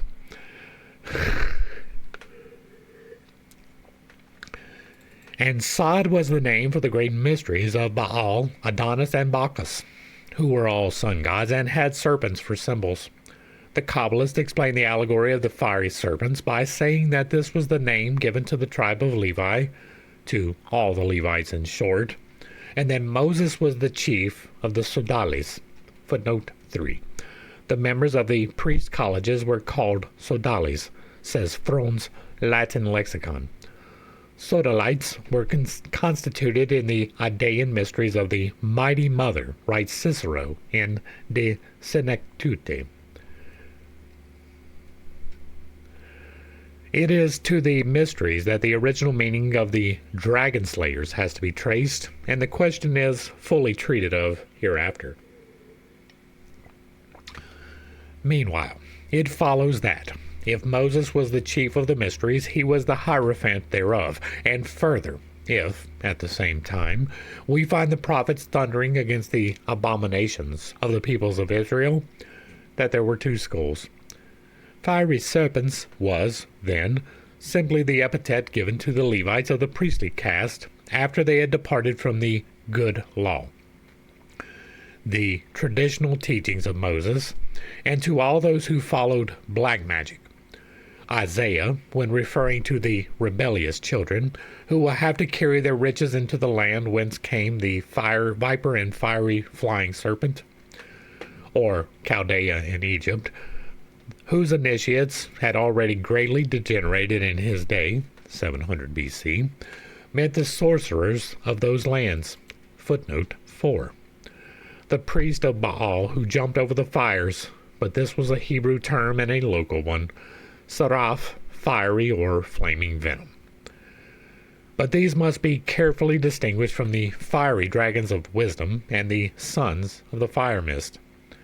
In the great book of the mysteries, we are told that 7 lords created 7 men. 3 lords, Dayan Kohans or Pitras, were holy and good. 4 less heavenly and full of passion. The Kakayas, phantoms of the fathers, were as they. This accounts for the differences in human nature, which is divided into 7 gradations of good and evil. There are 7 virtues and vices. There were 7 tabernacles ready to be inhabited by monads under 7 different karmic conditions. The commentaries explain on this basis the easy spread of evil as soon as the human forms had become real men. Some ancient philosophers ignored the 7 in their genetical accounts and gave only 4. Thus, the Mexican local Genesis has 4 good men, described as the 4 real ancestors of the human race, who were neither begotten by the gods nor born of woman, but whose creation was a wonder wrought by the creative powers, and who were made only after 3 attempts at manufacturing men had failed. The Egyptians had in their theology only 4 sons of God, whereas in Pymander 7 are given, thus avoiding any mention of the evil nature of man, though when Seth from a god sank into Set Typhon, he began to be called the 7th son, whence probably arose the belief that the 7th son of the 7th son is always a natural-born magician, though, at first, only a sorcerer was meant.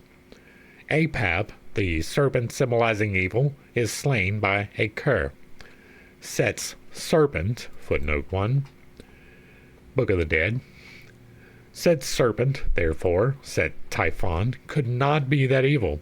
In the Book of the Dead, it is commanded that chapters should be read in the presence of a serpent on 2 legs, which means a high initiate, a hierophant, for the discus and ram's horns.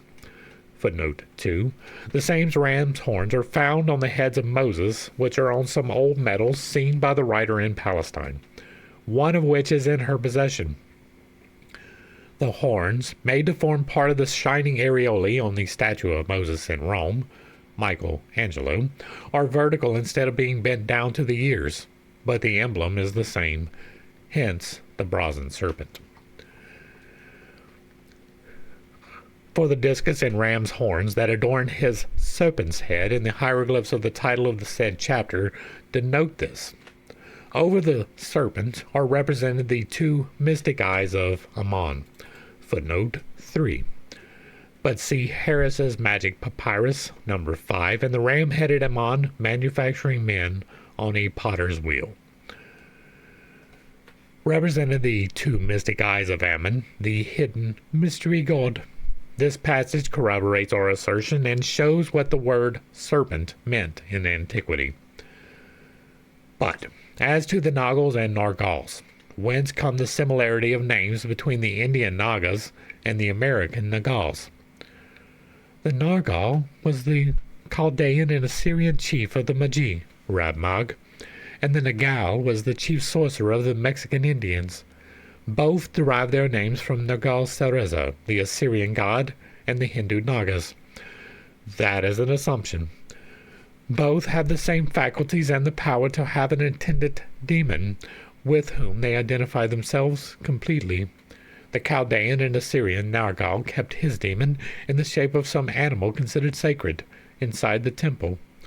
The Indian Nagal keeps his wherever he can, in the neighboring lake or wood, or in the house in the shape of some household animal. Footnote 4. Brasor de Bourbourg, Mexique. Such similarity cannot be attributed to coincidence. A new world is discovered, and we find that, for our forefathers of the fourth race, it was already an old one. That Arjuna, Krishna's companion, and Kala, is said to have descended into Patala, the antipodes, and therein married Ulupi. Footnote. Ulupi has an entirely Atlantean ring about it. Like Atlantis, it is neither a Greek nor a Sanskrit name, but reminds one of Mexican names. And therein married Ulupi, a Naga, or Nagini, rather, the daughter of the king of the Nagas, Kauravaya. Footnote 2. Mahabharata and Padra Sloka, 7788-7789. The Bhagavad Purana, 9:20-31, as explained by Suratara, the commentator, makes Ulupi the daughter of the king of Manipura. But the late Pundit Dayanad Sasawati, certainly the greatest Sanskrit and Puranic authority in India on such questions, personally corroborated that Ulupi was the daughter of the king of the Nagas at Patala, or America, 5,000 years ago, and that the Nagas were initiates. And now it may be hoped the full meaning of the serpent emblem is proven. It is neither that of evil, nor least of all that of the devil, but is indeed the Simis Iliam Abrasax, the eternal son Abrasax, the central spiritual son of all the Kabbalists, represented in some diagrams by the circle of Tifereth. And here again we may quote from our earlier volumes and enter into further explanations. From this region of unfathomable depth, Bithos, Aditi, Shekinah, the veil of unknown, issues forth a circle formed of spirals. This is Tifereth, which, in the language of symbolism, means a grand cycle composed of smaller ones. Coiled within, so as to follow the spirals, lies the serpent, emblem of wisdom and eternity, the dual androgyne, the cycle representing Anoia, or the divine mind, a power which does not create, but which must assimilate, and the serpent, the Agatha demon, the Ophis, the shadow of the light, non-eternal, yet the greatest divine light on our plane. Both were the Logoi of the Ophites, or the unity as Logos manifesting itself as a double principle of good and evil. Were it light alone, inactive and absolute, the human mind could not appreciate or even realize it. Shadow is that which enables light to manifest itself and gives it objective reality. Therefore, shadow is not evil, but is the necessary and indispensable corollary which completes light or good. It is the creator on earth. According to the views of the Gnostics, these two principles are immutable, light and shadow, good and evil being virtually one, and having existed through all eternity, as they will ever continue to exist, so long as there are manifested worlds. I agree with that completely. This symbol accounts for the adoration by this sect of the serpent as the savior, coiled around either around the sacramental loaf, or a dao, the phallic emblem. As a unity, Anoia and Ophis are the logos. When separated, one is the tree of life, spiritual, the other the tree of knowledge of good and evil. Therefore, we find Ophis urging the first human couple, the material production of Eldobaoth, but which owed its spiritual principle to Sophia Achamoth, to eat of the forbidden fruit, although Ophis represents divine wisdom. The serpent, the tree of knowledge of good and evil, and the tree of life are all symbols transplanted from the soil of India. The Arasamaram, the banyan tree, so sacred with the Hindus, since Vishnu, during one of his incarnations, reposed under its mighty shade and there taught human philosophy and sciences, is called the tree of knowledge and the tree of life. Under the protecting foliage of this king of the forest, the gurus teach their pupils their first lessons on immortality and initiate them into the mysteries of life and death. The Yaba Alim of the sacerdotal college are said in the Chaldean tradition to have taught the sons of men to become like one of them. To the present day, Fu Shou, the footnote, Fu Shou, literally in Chinese, meaning Buddha's Lord, or the teacher of the doctrines of Buddha Fo. Fu Shou, who lives in his Fo Mayu, or Temple of Buddha, on the top of Kuen Long Sang, footnote 2. This mountain is situated southwest of China, almost between China and Tibet. Kuen Long Sang, the great mountain, produces his greatest religious miracles under a tree called in Chinese Sung Ming Shu, or the tree of knowledge and the tree of life, for ignorance is death and knowledge alone gives immortality. This marvelous display takes place every 3 years, when an immense concourse of Chinese Buddhists assembles in pilgrimage at the holy place.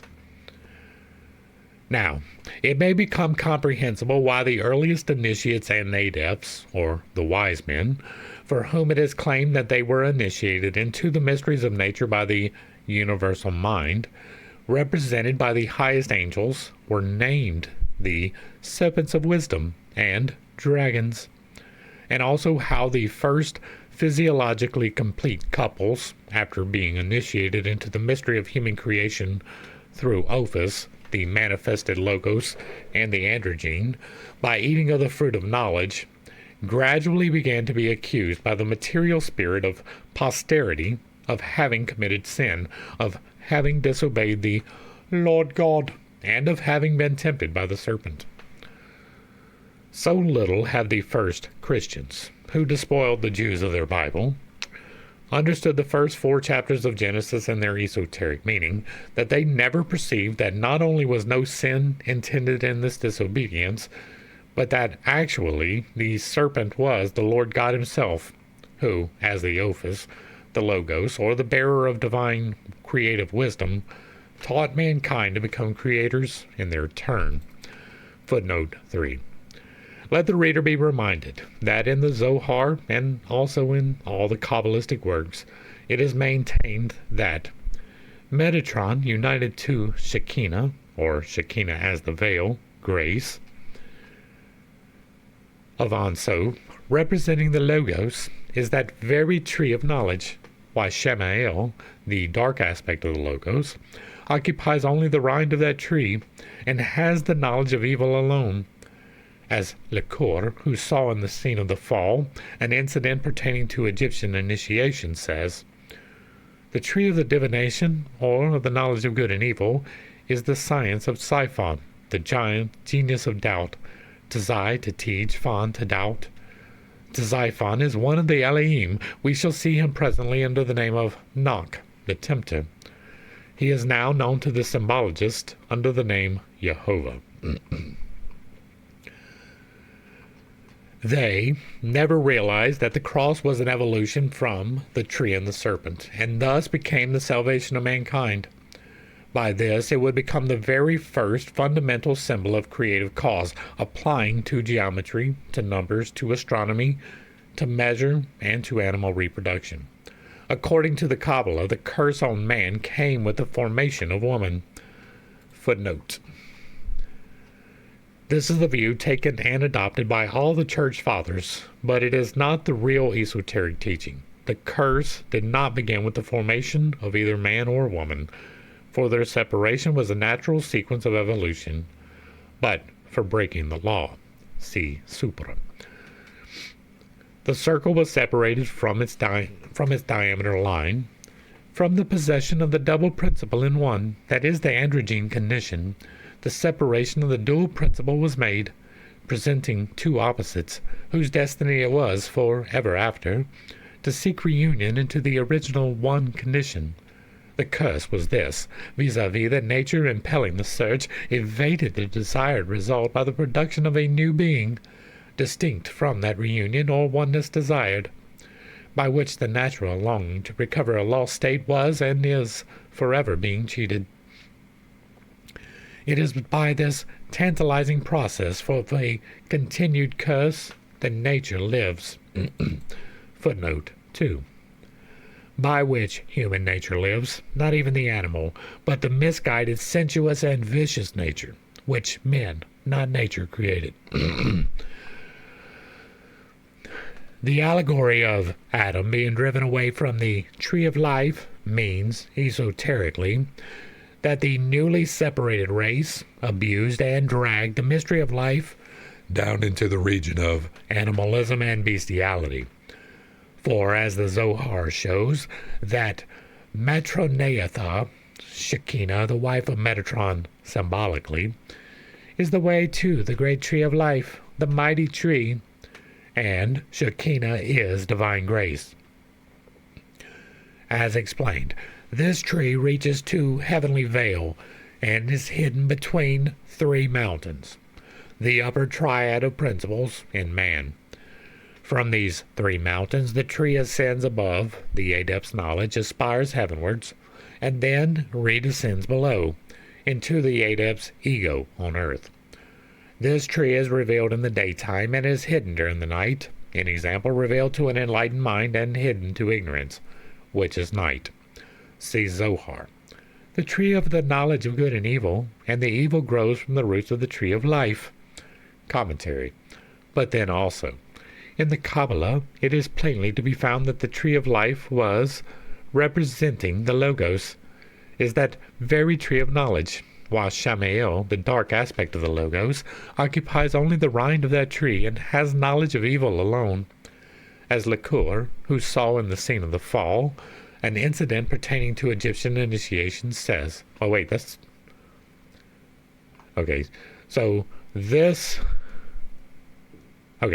messed up. Take it back. But then also, in the Kabbalah, it is plainly to be found that the tree of life was the ansated cross in its sexual aspect, and that the tree of knowledge was the separation and the coming together again to fulfill the fatal condition. To displace this in numbers, the values of the letters composing the words oats, tree, are 7 and 9, the 7 being the holy feminine number, and 9 the number of the phallic or male energy that is entirely arbitrarily assigned.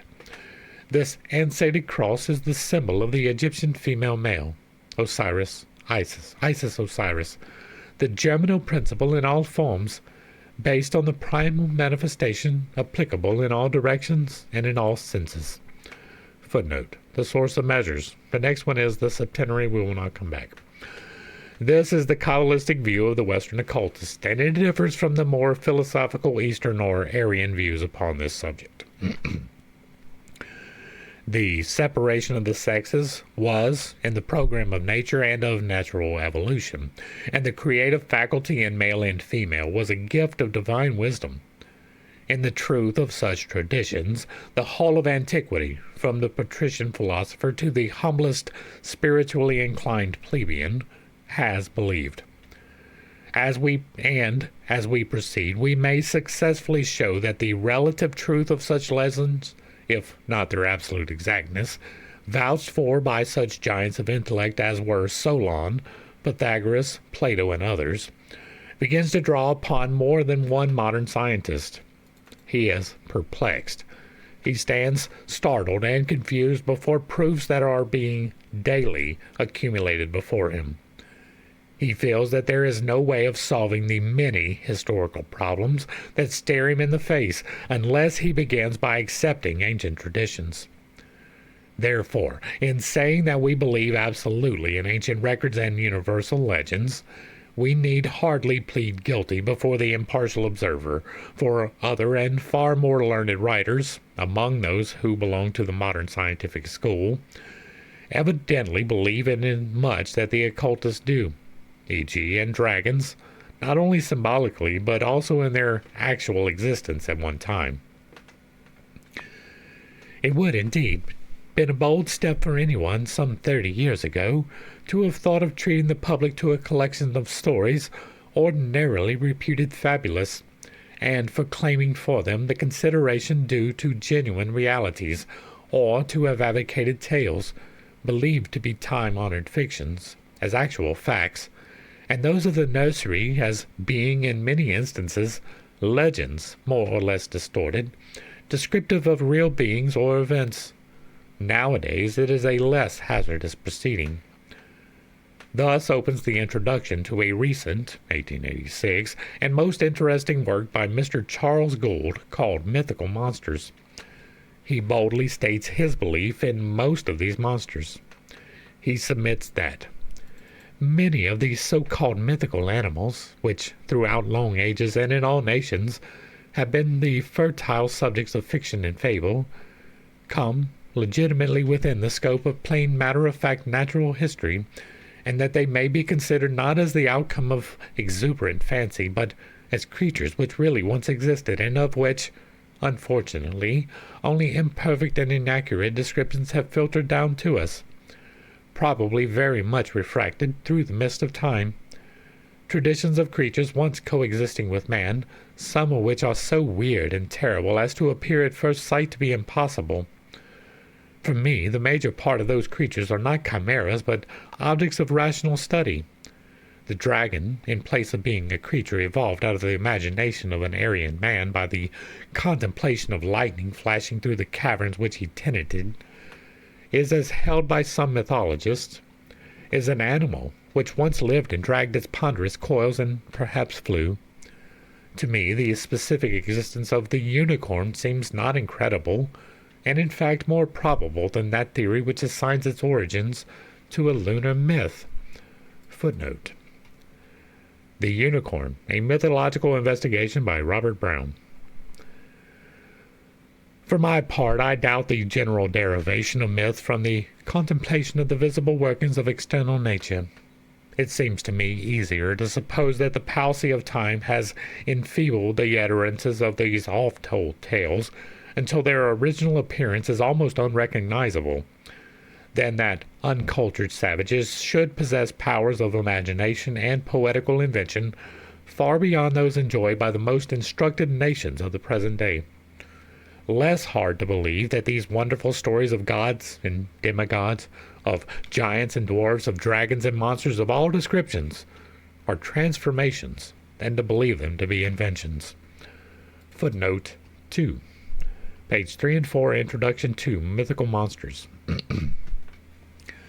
It is shown by the same geologists that man successively traced the periods variously estimated from 30,000 to 1,000,000 years, coexisted with animals which have long since become extinct. These animals, weird and terrible, were, to give a few instances, one of the genus Cedastes, whose huge bones and vertebrae show them to have attained a length of nearly 200 feet. The remains of such monsters, no less than 10 in number, were seen by Professor March in the Movaisis terras of Colorado, strewn upon the plains. 2. The Titanosaurus montanus, reaching 50 or 60 feet in length. 3. The Dinosaurians, in the Jurassic beds of the Rocky Mountains, of still more gigantic proportions. 4. The Atlantosaurus eminus, a femur of which alone is over 6 feet in length, and which would be, thus, over 100 feet in length.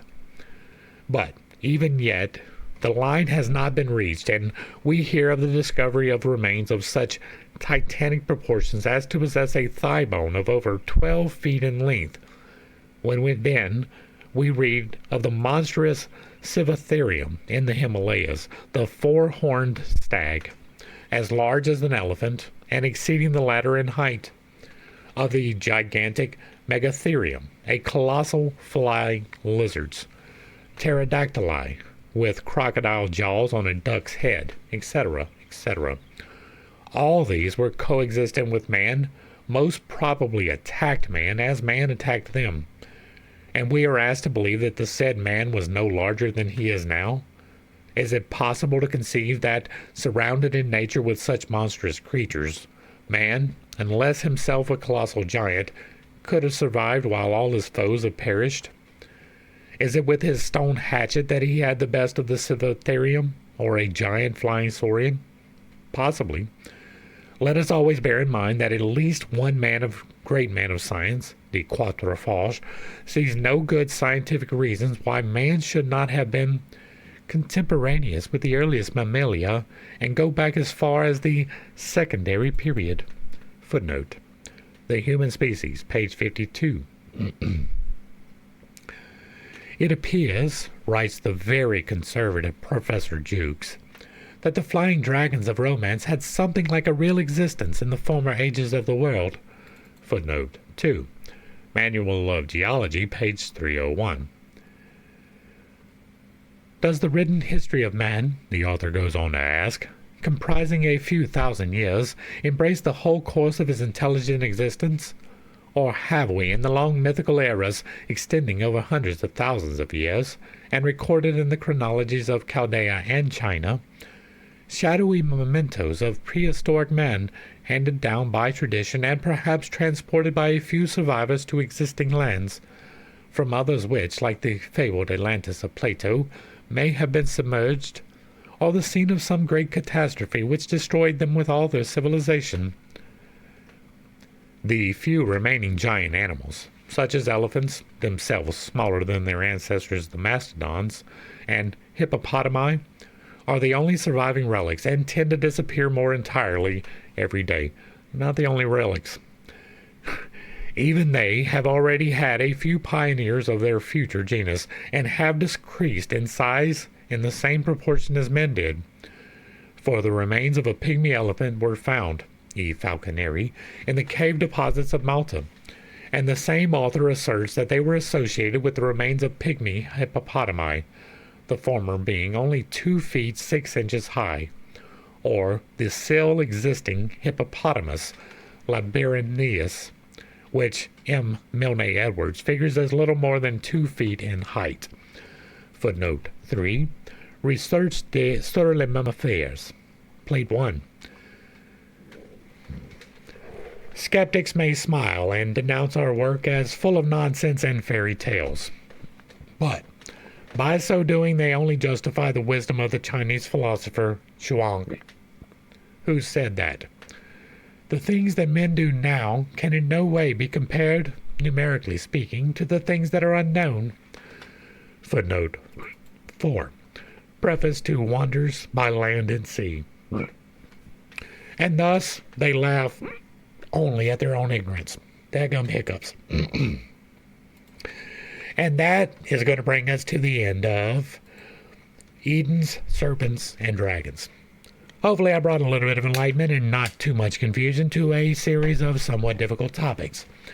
I understand I have some unconventional beliefs and a tendency to step on toes when I relay those. It is not intentional, but it is not something that I apologize for. Once again, making sure that speculation remains speculation is important. It is perfectly fine to speculate upon things. It is not fine to say those things are fact. Many of these things could be fact, but they have no way of verifying it, and so it must remain in the state of speculation. If you like what I'm doing over here, let me know down below. Give me a like, a share, a follow. Throw me a comment if you agree or disagree with anything that was stated here. drop it in the box down below, and if it remains respectful, it gets to remain up. If there is another work you would like to see me discuss in the manner that we are doing here, drop that in the box as well. And if you really like what I'm doing, hit me with that super thanks or even a membership. It will be greatly appreciated. To the crew, thanks for hanging out. I appreciate every single minute that you are here with me, and I am praying for you every single day. Until next time, I love you.